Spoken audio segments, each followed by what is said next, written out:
जय हिंद मेरे प्यारे सभी विद्यार्थियों को। मैं हूं जितेंद्र, एक बार फिर से आपके अपने परिवार तैयारी प्लस में आप सभी का स्वागत करता हूं। दोस्तों, जैसा कि यूपीएसआई के हम लोग मैथ्स की ये जो बुक है इसको हम लोग यूथ कंपटीशन टाइम्स की पढ़ रहे हैं। इसके दोस्त जितने भी चैप्टर आपके एग्जाम में आना है वो एग्जाम से पहले आपके सारे चैप्टर खत्म हो जाएंगे। आपको टेंशन लेने की बिल्कुल भी जरूरत नहीं है। अभी हम लोग लाभ हानि पढ़ रहे हैं, परसेंटेज हम लोग ऑलरेडी खत्म कर चुके हैं। दोस्त, इसमें आपको वो सब कुछ सिखाया जाएगा जो आपके एग्जाम में आने वाला है। यानी कि आपको मैं सारे कॉन्सेप्ट सिखाऊंगा और आपको सारी ट्रिकें सिखाऊंगा ताकि आप कम समय में ज्यादा क्वेश्चन हल कर सकें। और दोस्त, आपकी प्रैक्टिस तो हो ही जाएगी। मतलब जो बाकी लोग जैसा यूट्यूब में प्रीवियस ईयर पढ़ाते हैं उस तरीके से नहीं आपको पढ़ाया जाएगा। आपको थोड़ा सा हट के पढ़ाया जाएगा ताकि यदि आप ये किताब पढ़ लें तो आपको मैथ में किसी प्रकार की समस्या ना हो यूपीएसआई के जब आप लोग एग्जाम दे रहे हैं। तो चलिए बिना देरी के हम लोग आज के क्वेश्चन स्टार्ट करते हैं। तो क्या मेरी सभी परियां और मेरे सभी सुपरमैन उड़ान भरने के लिए रेडी हैं? Are you ready? चलिए, यदि आप लोग रेडी हैं तो चलिए ये रहा आज आपका पहला क्वेश्चन। और इस क्वेश्चन को बहुत बेहतरीन शानदार तरीके से हम लोग करेंगे। दोस्त, इस क्वेश्चन में है तो कुछ नहीं, लेकिन इसकी लैंग्वेज इतनी अजीब सी दी गई है कि हो सकता है थोड़ा सा आपको लैंग्वेज दिक्कत करे। आपको कुछ नहीं दिक्कत करेगा, मैं हूं, आपको एक एक चीज बिल्कुल बेहतरीन तरीके से सिखा दूंगा। अब चलिए मेरे दोस्त, आप इस क्वेश्चन को पढ़िए। अरे क्वेश्चन आपका क्या बोल रहा है, पहले एक बार पूरा क्वेश्चन पढ़ेंगे फिर हम लोग इसका सोल्यूशन स्टार्ट करते हैं। पेन के आवरण की लागत 30% बढ़ जाती है, कैप की लागत 20% बढ़ जाती है और पेन का विक्रय मूल्य 60% बढ़ जाता है। मूल रूप से पेन का आवरण और कैप का जो कुल लागत है वो 40 रुपए है और 60 रुपए है। ये दोस्त यहाँ पर रुपए है लिखा है, वो मिस प्रिंटिंग। अगर वास्तविक लाभ पेन की कैप की वास्तविक लागत का 1/4 था तो नया अनुमानित लाभ ज्ञात करना है। अब देखिए दोस्त, अब हम लोग क्वेश्चन करना स्टार्ट कर रहे हैं। सबसे पहले देखिए जो किसमें रेट किसका किसका दिया गया है। तो पेन के आवरण का रेट दिया गया है, तो आप लिख लीजिए।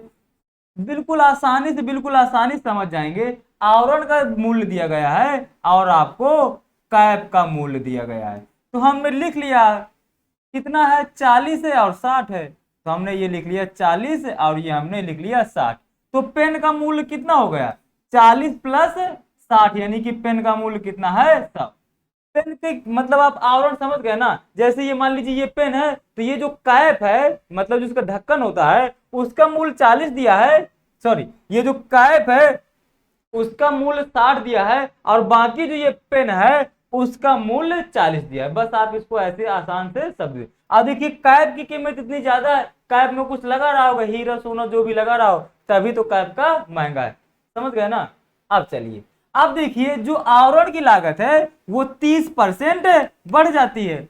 तो आप बढ़ा दीजिए, आपको कोई दिक्कत नहीं होना चाहिए। आप 40 का 30% निकालेंगे तो 10% का मान 4, तो 30% का मान 12, यानी कि आप पेन की जो आवरण की लागत कितनी हो गई, 52। ये मेरे दोस्त 20% बढ़ जा रहा है तो आप इसको भी 20% बढ़ा दीजिए। तो 10% का मान 6, तो 20% का 12, यानी कि आवरण का मूल्य कितना हो गया, 72। तो अब आपका जो पेन की लागत हो गई कितनी हो गई, 2 दूनी 4 और 7 5 12। यानी कि जब आपका आवरण 30% और कैप का लागत 20% बढ़ गई तो अब आपके पेन की लागत हो गई 124। यहां तक आपको किसी कोई भी दिक्कत नहीं होना चाहिए। अब मेरे दोस्त यहां पर एक लाइन और पढ़िए। कह रहा अगर जो उसका वास्तविक लाभ है ना, तो जो वास्तविक लाभ है वो कैप की लागत का 1/4 है, यानी कि कैप की लागत का 1/4 है। और आपकी जो कैप की लागत है वो कितनी है, 60, यानी कि जो 60 का कितना है, 1/4। तो 60 का 1/4 आप निकालिए तो कितना आएगा, 15। कितना आएगा, 15। यानी कि जो आपके पेन की लागत है वो कितनी है, 115। आपके जो पेन की लागत कितनी है, सॉरी लागत क्या, बिक्री कितनी है आपकी, 115 की। यानी कि आप इसको कितने का बेच रहे थे, 115 का ही बेच रहे थे। जब आप इसको कितने का, 40 प्लस 60 यानी कि 100 का खरीद रहे थे, तो जिसका लाभ हो रहा था वो लाभ हमारा क्या है, जो इसका वास्तविक लाभ वो पेन की कैप की वास्तविक लागत का 1/4 है, और आपकी लागत है 60, 60 के 1/4 निकालेंगे 15, यानी कि आपको 15 का लाभ हो रहा है, यानी कि आप 100 का पेन कितने में बेच रहे थे, 115 में बेच रहे थे। यहां तक किसी को कोई भी दिक्कत नहीं होना चाहिए। अब दोस्त इसके बाद इसमें कह रहा है कि जब ये 30% ये आवरण बढ़ जाता है, अब 20% पेन की कैप की लागत बढ़ जाती है, तो जो आपका बिक्री मूल्य है वो भी कितना परसेंट बढ़ जाता है, 60% बढ़ जाता है। तो आप इसका आप 60% निकाल लीजिए, यानी कि 60% बढ़ गया तो इसका रेट कितना हो गया होगा, 160%।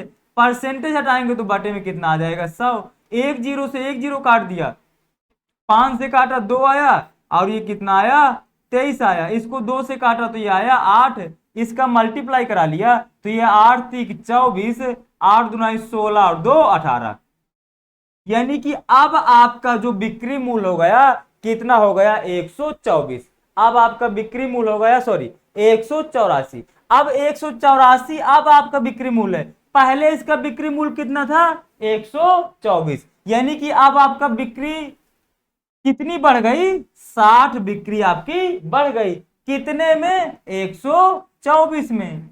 आपको परसेंटेज बताना है तो इंटू आपने 100 करा लिया। अब देखिए इसको आप काट सकते हैं तो काट दिए 4 से, तो ये 15 चौको 60 और 4 तिया 12 और 4 एकम 4। अब आप यहां देखिए 1500 का भाग 31 में दे लीजिए, तो यहां पर हमने 31 का भाग दिया तो ये कितनी बार जाएगा, 4 बार जाएगा। 4 से स्टार्ट हो रहा है कोई ऑप्शन, 2 स्टार्ट हो रहा है, एक बार और करना पड़ेगा। तो ये कितना आया, 4 आया और 4 तिया 12, इसको हमने घटाया तो 6 आया और ये 3 आया, 0। ये कितनी बार जाएगा, 8 एकम 8, 8 तिक 24, नहीं ये कितना आएगा 6, और ये यहाँ पर 2 आएगा, कितना आएगा 2। हाँ अब इसको काटिए तो ये 4 एकम 4, 8 एकम 8, 8 तिक 24, 240, यानी कि 248, यानी कि 8 बार जाएगा। 8 से स्टार्ट हो कौन सा ऑप्शन, हाँ तो यही आपका सी पार्ट आंसर हो जाएगा। दोस्त इस क्वेश्चन में था कुछ नहीं, बस इसकी लैंग्वेज थोड़ा सा अजीब दी गई है और थोड़ा सा कैलकुलेशन कराया गया, बाकी क्वेश्चन बिल्कुल आसान है। एक बार मैं क्वेश्चन को और एक्सप्लेन कर देता हूं यदि किसी को ना समझ में आया हो। पेन का आवरण का जो मूल्य 40 है और जो कैप का मूल्य 60 है, इसका 30% बढ़ गया और इसका 20% बढ़ गया। इसके बाद बोल रहा है कि जो वास्तविक लाभ है, यानी कि 100 रुपए का पेन आप बेच रहे, मतलब 100 रुपए आपकी लागत है, और जो इसका लाभ कितना है, तो जो इस पेन का लाभ है वो कैप की लागत का 1/4 भाग है, यानी कि कितना, 15, यानी कि जो आप इसको कितने में बेच रहे थे, 115 में बेच रहे थे। जब आप इसका 30% 20% बढ़ गया तो इसकी जो कितनी हो गई, इसकी बिक्री मूल्य कितना हो गया, 124 हो गया।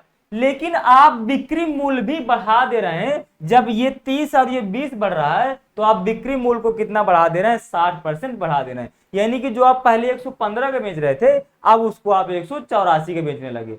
तो अब आपको कितना ज्यादा लाभ हुआ, 60 का ज्यादा लाभ हुआ, कितने में, 124 में। बस दोस्त आपका आंसर आ गया। तो आई होप आप इस क्वेश्चन को समझ गए होंगे। अब देखिए एक विक्रेता को पता चलता है कि उसका जो माल है वो 10% खराब है और बाजार में बिल्कुल नहीं बेचा जा सकता, मतलब बिल्कुल नहीं बेचा जा सकता है, तो बचे हुए सामान के कितने % बढ़ाना चाहिए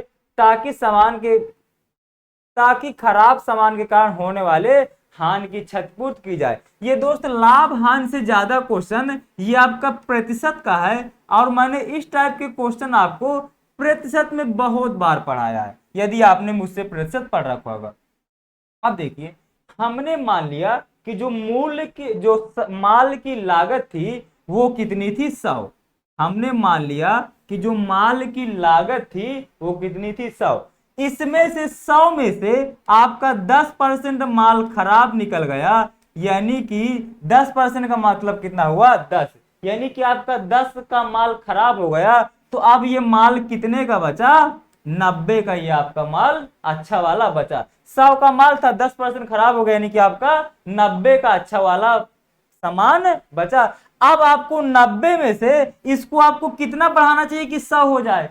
अब आप 90 को कितना बढ़ाएं कि ये 100 हो जाए, क्योंकि आपको हानि की क्षतिपूर्ति भी करनी है। तो 90 में आप कितना बढ़ाएंगे, 10 बढ़ाएंगे, तभी तो आपका 100 के बराबर होगा। आप 10 बढ़ा रहे हैं, लेकिन कितने में बढ़ा रहे हैं, 90 में बढ़ा रहे हैं। एक जीरो से एक जीरो काट दिया और 1/9 का मान सीधा सीधा आपका होता है 11.11%। यानी कि आपको 11.11% मूल्य बढ़ाना पड़ेगा, तब जाके आपकी क्षतिपूर्ति होगी। तो आई होप सभी मेरे प्यारे भाई और बहन इसको बेहतरीन तरीके से समझ गए होंगे।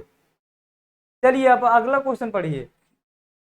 एक टीवी 2000 में खरीदा जाता है। अब देखिए यहाँ पर ये जो जिसने टाइप किया उसने यहाँ पर लिखा नहीं है, और शायद यहाँ पर जो है कितना है, और इसको 18,000 में बेचा जाता है। यहाँ पर इसको 18,000 रुपए में बेचा जाता है। तो हानि का प्रतिशत आपको बताना है। यानी कि 2000 की वस्तु 20,000 की वस्तु आप 18,000 में बेच रहे हैं, तो आपको कितने का नुकसान हो रहा है, 2000 का। और जब भी हम नुकसान परसेंटेज निकालते हैं तो बटे में हमेशा और हमेशा क्या रखते हैं, सीपी, यानी कि 20,000। परसेंटेज बताना है तो इंटू में हमने 100 करा दिया। बस आप अब इसको हल कर लीजिए, आपका आंसर आ गया। ये देखिए 3 जीरो से 3 जीरो गया, ये 1 जीरो से 1 जीरो गया, इसको काट दिया तो ये आया आपका 5, और ये 5 दुनाई 10, यानी कि 10% को आपकी हानि होगी। यही आपका ए पार्ट। ये क्वेश्चन बिल्कुल आसान था, इसमें आपको कोई भी दिक्कत नहीं होना चाहिए। अगला क्वेश्चन पढ़िए। इस तरह के क्वेश्चन दोस्तों ध्यान से पढ़िएगा, इसमें आपका बराबर क्या दिया गया है। एक व्यक्ति है 36 रुपए के 2 खिलौने ए और बी खरीदता है। आगे पढ़िए। यदि ए को वो 20% और बी को 50% के लाभ पे बेचता है, तो दोनों खिलौनों का बिक्री मूल्य बराबर दिया है। अब आप इस लाइन को ध्यान से पढ़िए, क्या दिया है, इन दोनों का जो बिक्री मूल्य है बराबर है। यानी कि आपका जो एसपी जो है वो पहले खिलौने का, और एसपी जो है आपका दूसरे खिलौने का क्या दिया है, बराबर दिया है। यदि आपने इस लाइन को अच्छे से पढ़ लिया तो बस आपका क्वेश्चन विथ इन सेकेंड में हो जाएगा। अब हम लोग क्वेश्चन को लगाते हैं। 20% का लाभ हो रहा है, तो 20% को तो आपको फ्रैक्शन में बदलना बिल्कुल आसानी से आता है कि 20% का मतलब कितना होता है, 1/5। यानी यहां पर मैंने सीपी लिख लिया और यहां पर मैंने एसपी लिख लिया। अब 5 की वस्तु को आपने 1 के लाभ पे, यानी कि आपने इसको 6 की बेच दिया। अब आपको जो दूसरा है यानी कि जो बी है उसमें आपको 50% का लाभ होता है। अब 50% का लाभ का मतलब कितना हुआ, 1/2। और दोस्त आपको ये बात पता है कि नीचे आपका हमेशा और हमेशा सीपी होता है, यानी कि आपका सीपी दूसरे खिलौने का कितना है, 2। अब इसमें आपको 2 की वस्तु में आपको 1 का लाभ हो गया, यानी कि आपने इसको कितने की बेचा, 3 की आपने इसको बेचा। लेकिन पहला आप 6 रुपए में बेच रहे हैं, दूसरा आप 3 में बेच रहे हैं, जबकि क्वेश्चन में कह रहा है कि दोनों का विक्रय मूल्य बराबर है, तो यानी कि आपको इसको बराबर करना पड़ेगा। तो ये ऐसा इसमें क्या मल्टीप्लाई कराएं कि 6 के बराबर हो जाए, तो आप कहेंगे सर ये तो बिल्कुल आसान सी बात है, इसमें आप 2 का मल्टीप्लाई करा दीजिए तो ये भी 6 हो जाएगा। यानी इधर 2 का कराएंगे तो इधर भी 2 का कराना पड़ेगा, नहीं तो ये हमसे 2 वाले भैया नाराज हो जाएंगे, कह देंगे आपने उधर मल्टीप्लाई करा दिया 2 का, इधर नहीं कराए, तो ये गुस्सा हो जाएंगे। तो हमें किसी को गुस्सा नहीं करना, इसलिए हमें 2 का मल्टीप्लाई इधर भी कराना पड़ेगा। अब देखिए, अब पहले वस्तु का आपका जो सीपी आया वो 5 आया, दूसरी वस्तु का आपका सीपी 4 आया, यानी कि दोनों वस्तुओं का आपका सीपी कितना आया, 9 आया। जबकि क्वेश्चन में दोनों खिलौनों का सीपी दिया गया 3600, यानी कि इसको हमने 3600 के बराबर कर दिया। अब यहां से आप इसको 3600 में 9 का भाग दीजिए तो कितनी बार जाएगा, 400 बार, यानी कि आपका 1 का मान आ गया 400। तो आप 5 का मान निकाल लीजिए, तो 5 में 400 का मल्टीप्लाई कराएंगे तो कितना आ जाएगा, 2000 आ जाएगा। यानी कि आपका पहले का जो सीपी आया 2000 आया, इसमें 400 का मल्टीप्लाई करा दीजिए तो ये कितना आ जाएगा, 1600। यानी कि दूसरे का सीपी आपका 1600 आया। अब आप एक लाइन और पढ़ लीजिए, पहले खिलौने को उसको 50% और दूसरे खिलौने को 20% का लाभ पे बेचता है, तो दोनों खिलौनों का हमें बिक्री मूल्य बताना है। तो आप पहले को 50% लाभ पर, तो यानी कि ए को 50% के लाभ पर बेच रहा है, हाँ, तो क्या करना है, तो खिलौने बी का बिक्री मूल्य बताना है। एक बार और पढ़िए, तो मुझे खिलौने बी का बिक्री मूल्य बताना है। और खिलौने बी में कितने परसेंट का उसको लाभ हो रहा है? 20% का। इसमें उसको 20% का लाभ हो रहा है। तो आप 1600 का 20% निकाल दीजिए, तो 10% आएगा 120, सॉरी 10% आएगा 160, क्योंकि जब भी हमें 10% निकालना होता है तो हम लोग एक अंक बाद दशमलव लगा देते हैं। तो 10% आया हमारा 160, तो 20% कितना आ जाएगा? 320। यानी कि 1600 की वस्तु में आप 320 का लाभ कमाना चाहते हैं, तो आप इसको कितने के बेच रहे होंगे? 1920 का बेच रहे होंगे। बस यही आपका आंसर आ गया। तो बस दोस्तों बिल्कुल आसान सा क्वेश्चन था, लेकिन दोस्तों आपको हमें समझाना होता है आपको, ताकि चीजें आपको बेहतर तरीके से समझ में आ जाए, इसलिए हमें ये सारी चीजें लिखना पड़ता है। अदरवाइज आप इसको ये 5 लिखेंगे, 6 लिखेंगे, बस आपका इतने 2 से 3 लाइन में आपका आंसर आ जाएगा। आपको ज्यादा दुनियादारी लिखने की कोई भी आवश्यकता नहीं होती, लेकिन हमारी मजबूरी है कि हमें आपको चीजों को समझाना होता है, इसलिए हम लोग चीजों को ज्यादा से ज्यादा एक्सप्लेन करने की आपके लिए कोशिश करते हैं। बाकी आपको मैं हमेशा राय है, हमेशा आपको मैं सजेशन देता हूं कि जितना कम से कम पेन का यूज करेंगे उतना ही आपके लिए बेहतर होगा। ठीक, तो आपको कम से कम पेन यूज करने की आदत डालनी है। चलिए अगला क्वेश्चन पढ़िए। और दोस्त अगले क्वेश्चन में देखिए क्या बोल रहा है। आसिफ एक फुटकर विक्रेता ने 2 मोबाइल फोन को 6000 रुपए प्रत्येक की दर से बेच दिया। एक पर 20% के लाभ और दूसरे को पूरे लेन देन में 4% की हानि हुई। जिस मोबाइल को हानि पर बेचा था उस पर हानि प्रतिशत क्या होगा, हमें ये बताना है। अब फिर से आप इसको एक लाइन बिल्कुल ध्यान से पढ़िएगा। कह रहा आसिफ एक फुटकर विक्रेता 2 मोबाइल फोन को 6000 रुपए प्रत्येक की दर से बेच दिया। प्रत्येक की दर से क्या कर दिया? बेच दिया। यानी कि मेरे दोस्त फिर से उसने क्या कर दिया कि जो दोनों का एसपी है वो क्या दिया है? सेम दिया है।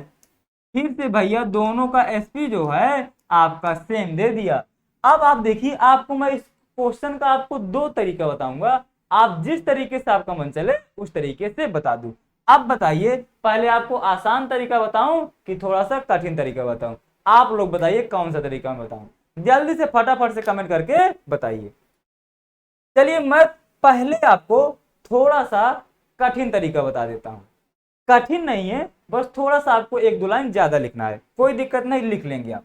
मैंने मान लिया कि जो 2 मोबाइल थे, तो मैंने पहले मोबाइल की जो कीमत मानी वो मैंने मान लिया 100, कोई दिक्कत नहीं होगी। और पहले में मुझे 20% का लाभ हो रहा है, यानी कि मैं इसको बेच कितने के रहूंगा? मैं इसको 120 का बेच रहा हूं।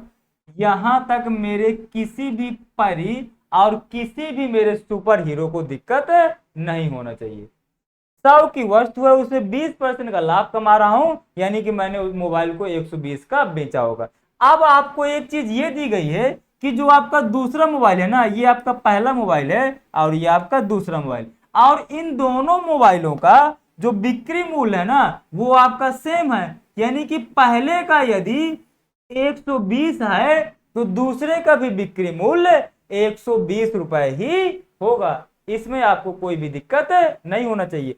अब आप यहां से एक काम करिए, आपको इसमें क्या हो रहा है, जो पूरे लेन देन में आपको 4% की हानि हो रही है। यानी कि 4% को जब आप फ्रैक्शन में लिखेंगे तो कितना आएगा?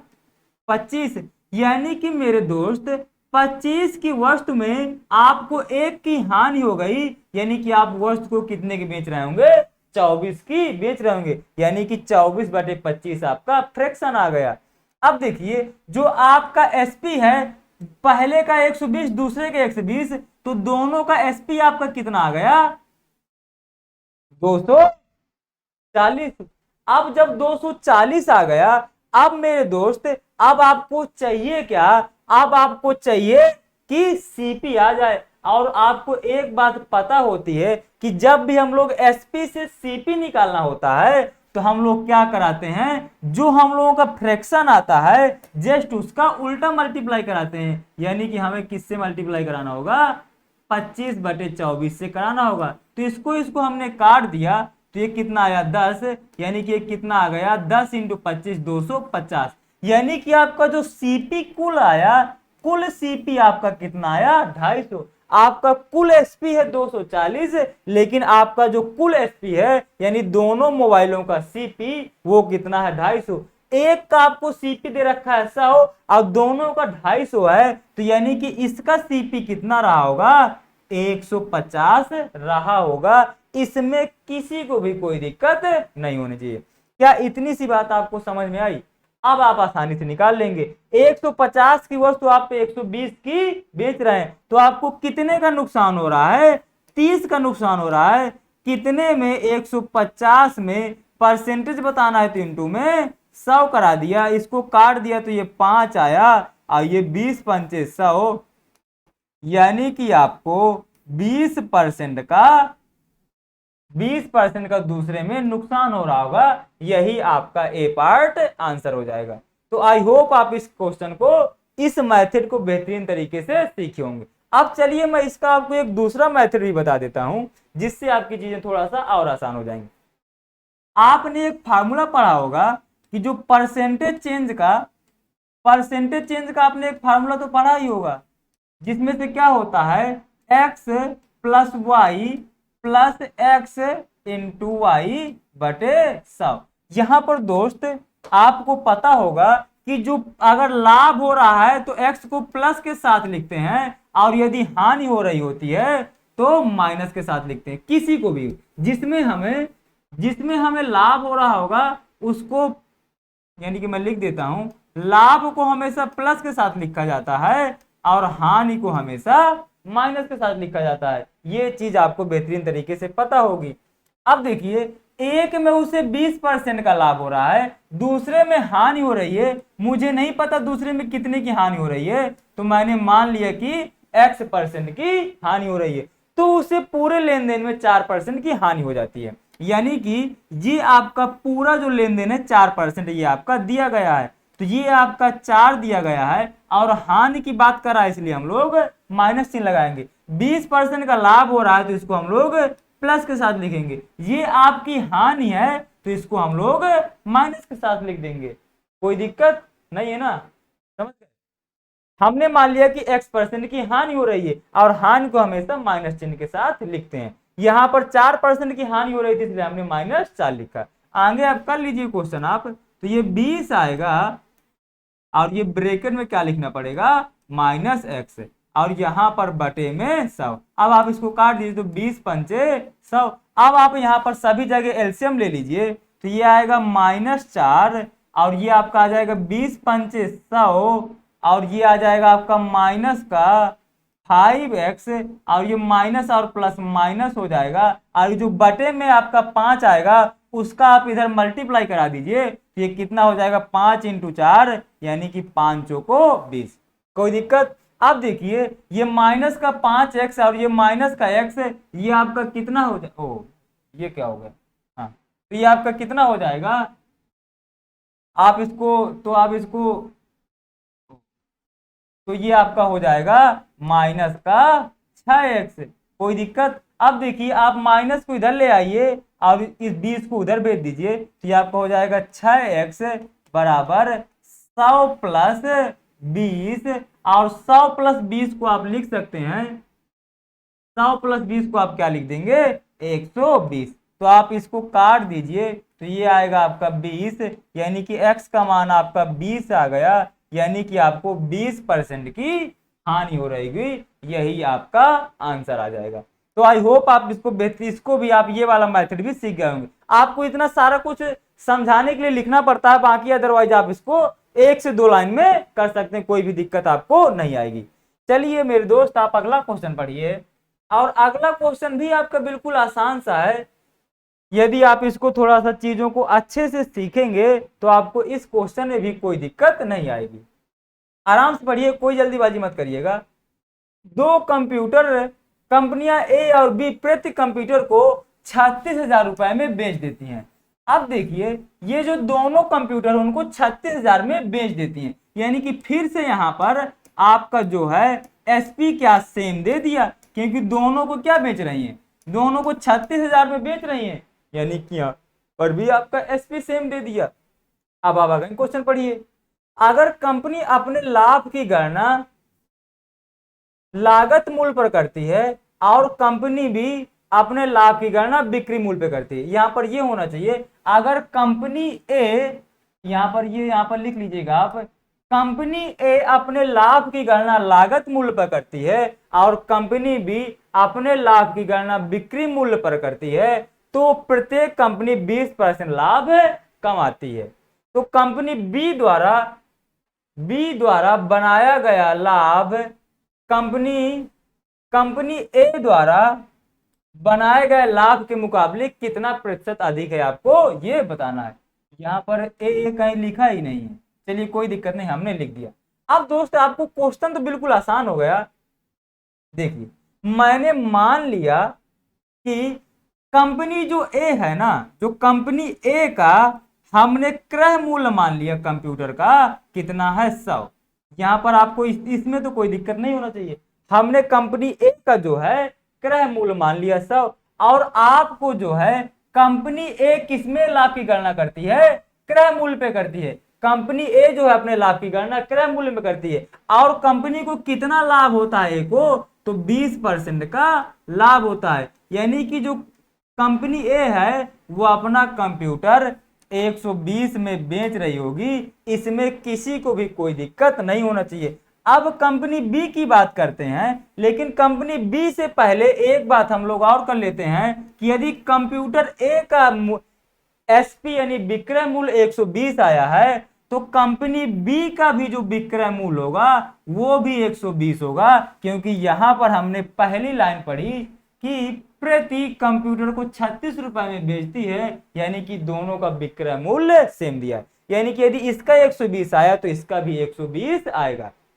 अब देखिए, अब जो कंपनी बी है ना, वो अपने लाभ की गणना किसमें करती है, विक्रय मूल्य पे करती है, यानी कि वो इसमें 20% का लाभ कमाती है। किसमें मेरे दोस्त लाभ कमाती है, इसमें वो 20% का लाभ कमाती है। तो यानी कि अब आप 120 का 20% निकालिए, तो 120 का 20% कितना आएगा, ये आप मुझे बता दीजिए। तो आप देखिए 120 का जब 10% निकालेंगे तो आएगा 12, और 20% कितना आएगा 24। यानी कि आप 120 में 24 का लाभ कमा रहे हैं, यानी कि आप इसको कितने का लाभ कमा रहे हैं, 24 का लाभ कमा रहे हैं।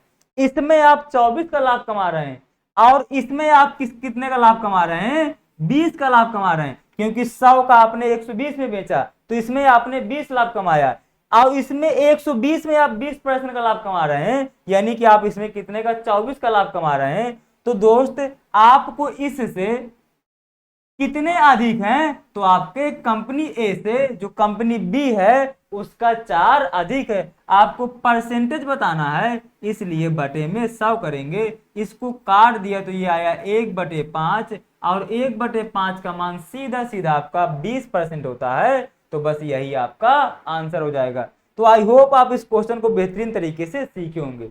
एक बार और यदि आप इस चीज को समझना चाहें तो समझ लीजिए। देखिए, हमने मान लिया कि हमारा पहले कंप्यूटर का जो सीपी है 100 है, इसमें लागत मूल्य में 20% का लाभ कमा रहा है, यानी कि 100 की वस्तु को कंप्यूटर को 120 में बेच रहा है। अब यहां पर हमें बिक्री मूल्य सेम दिया गया है, यानी कि इसका यदि 120 है तो इसका भी 120 होगा। अब उसने एक लाइन और बोली है कि जो कंपनी बी है वो अपने लाभ की गणना किस पे करती है, बिक्री मूल्य पर करती है, यानी कि वो लाभ जो कंपनी है वो 120 रुपए में 20% कमाती है। तो आप 120 का जब 20% निकालेंगे तो कितना आएगा, 24। यानी कंपनी बी जो है 24 का लाभ कमाती है, और जो कंपनी ए है वो 20 का लाभ कमाती है। 100 की वस्तु को 120 में बेच रही है, यानी कि 20 का लाभ कमाती है। तो जो कंपनी ए है वो कंपनी बी से कितना कम कमाती है, इसमें आपको अधिक पूछा है, तो कंपनी बी कितना अधिक कमा रही है, तो कंपनी बी जो है कंपनी ए से 4 अधिक कमा रही है। आपको तुलना ए से करना, इसलिए बटे में ए का मान रख दिया। बस आई होप आप इसको बेहतरीन तरीके से सीख गए होंगे। चलिए अगला क्वेश्चन पढ़िए, और इस अगले क्वेश्चन का आंसर आप बिल्कुल आसानी से आपको बता देना चाहिए बिना देरी किए हुए। तो दोस्त इस क्वेश्चन का आंसर आपको सभी को कमेंट बॉक्स में बताना है। और यदि जिसका जिसका आंसर जिसने जिसने बता दिया उसका मैं जब अगली क्लास में लूंगा तो उसमें मैं सभी का नाम ले लूंगा जिसने जिसने आंसर सही बताया। तो आप इसको कमेंट बॉक्स में करिएगा। अगली क्लास मैं यहीं से स्टार्ट करूंगा और जिनका जिनका आंसर सही आएगा उनका मैं सभी का नाम लेकर के बता दूंगा कि इन बच्चों का आंसर सही आया। तो दोस्त यदि आपको वीडियो पसंद आया हो तो वीडियो को लाइक करिए, दोस्तों के साथ ज्यादा से ज्यादा शेयर करिए यदि आपको थोड़ी सी भी चीजें सीखने को मिल रही हैं। तो बस आज के लिए इतना ही, मिलते हैं अपने अगले वीडियो पर, तब तक के लिए जय हिंद।